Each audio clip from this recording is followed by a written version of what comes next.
Today I'm going to share with you guys 3 mistakes that I made as a young designer, hopefully enabling you not to make those very same mistakes.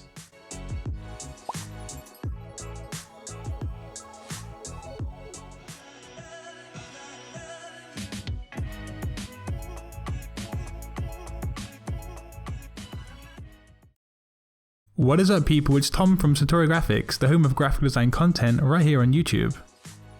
If you're new here, then of course welcome, and just to let you know I upload 3 to 4 videos per week, mainly based around Adobe Illustrator tutorials, but also all kinds of graphic design related content. I'm on the cusp of being 30 years old, and I've been an accomplished graphic designer for going on 10 years. You can check out my portfolio of work over on www.satorigraphics.net, where you'll be able to see a few examples of my best work. Like most designers, have made mistakes along the way. So let's take a look at those mistakes now in my list of 3 mistakes I made as a young designer.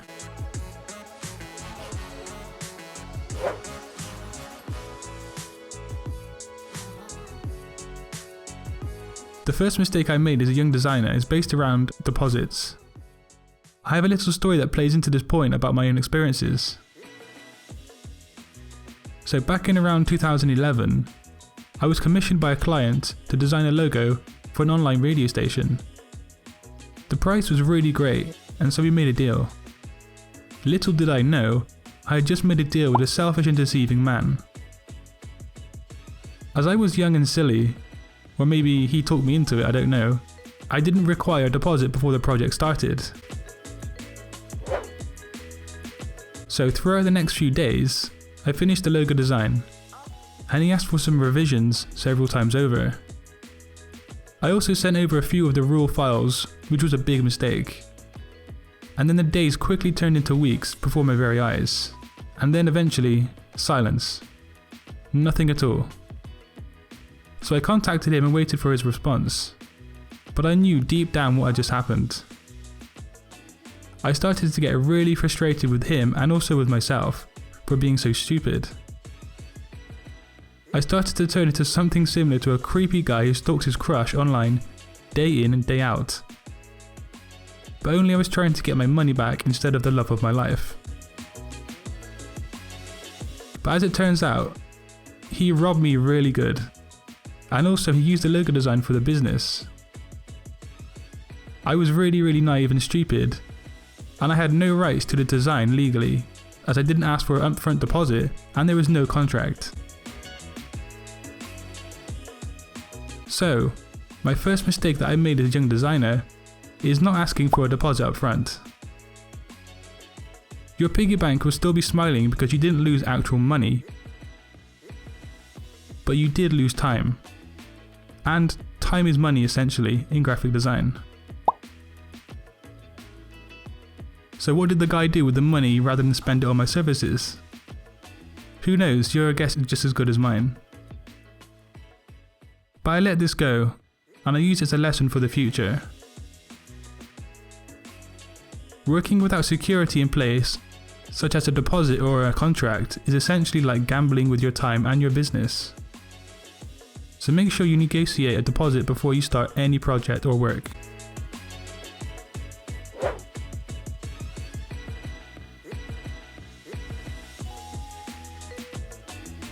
You may be a designer with many gadgets and many skills. And you even might have many cool designs. But what does that even matter if you don't have a decent portfolio to show off your work and your skills? Think of it like this. A photographer may have a billion cameras and camera accessories, but without a portfolio of work, who is going to see all of their wonderful and beautiful snapshots?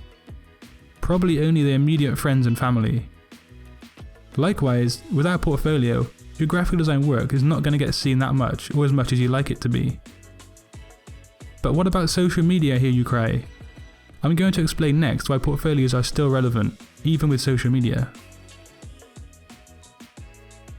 On my portfolio website www.satorigraphics.net, you can browse over my work, and I do have quite a wide selection up at the moment. The thing with the portfolio website is that you have total customization over what you want on it and how to put it up.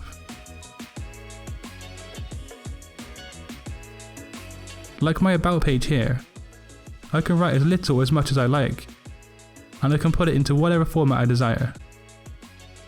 However, one of the most crucial things about a portfolio website is that you can have real life clients provide referrals to you as a graphic designer. This would instill confidence in potential clients who are viewing your work. They can go to these websites here and check up on the people to verify your skills. So as you can see, portfolio websites are very handy indeed.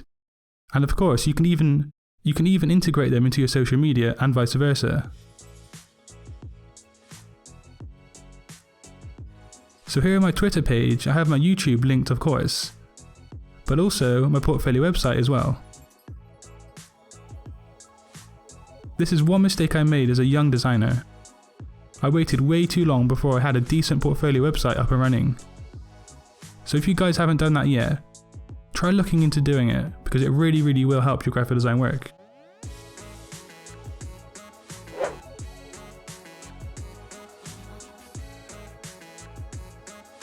The last mistake I made as a young designer, well, not the last mistake, but the last mistake on this list, it's about the client always being right. Or more precisely, the misconception about it. See, there's an interesting relationship between client and designer within graphic design. The client comes to you because they need you to solve a problem for them, a visual problem that they cannot resolve on their own accord. That's why they offer you money in exchange for your time, as the problem will help their business grow if resolved. So why would the customer always be right in a situation? I mean, if a plumber came to you to fix the pipes in your house, you wouldn't stand there telling them what works and what doesn't work. They've studied and learned how to be a plumber. And that's why you've called them to your house today, because you can't fix your pipes on your own. Likewise, the client cannot design their own logo. Sure, you need to listen to their input, but you should have control and authority of the design.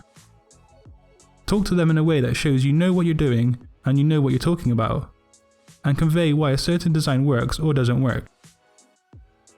So essentially, don't let them control the situation, because their final design will not turn out to be successful for their business or their brand. You're the designer, you know what works best.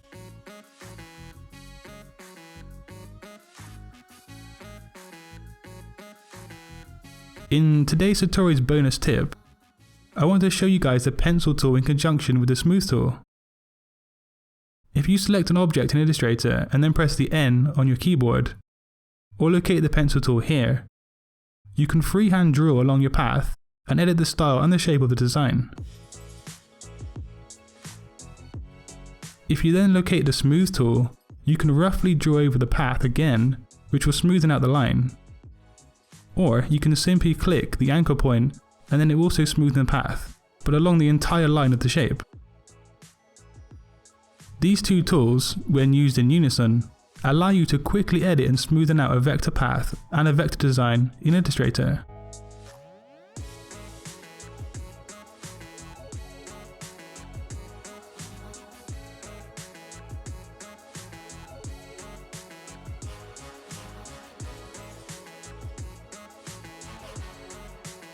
So I hope you enjoyed today's video.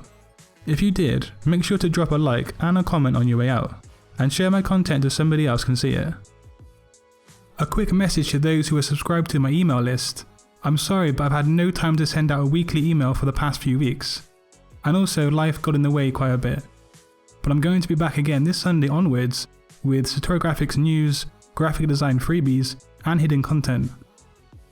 If you're not subscribed to my email list, you can do so for my weekly newsletter via my portfolio website www.satorigraphics.net.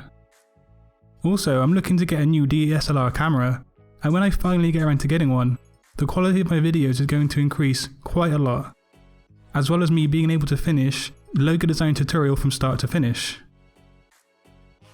If you haven't done already, subscribe for weekly graphic design content right here at Satori Graphics. And until next time, Design your future today. Peace.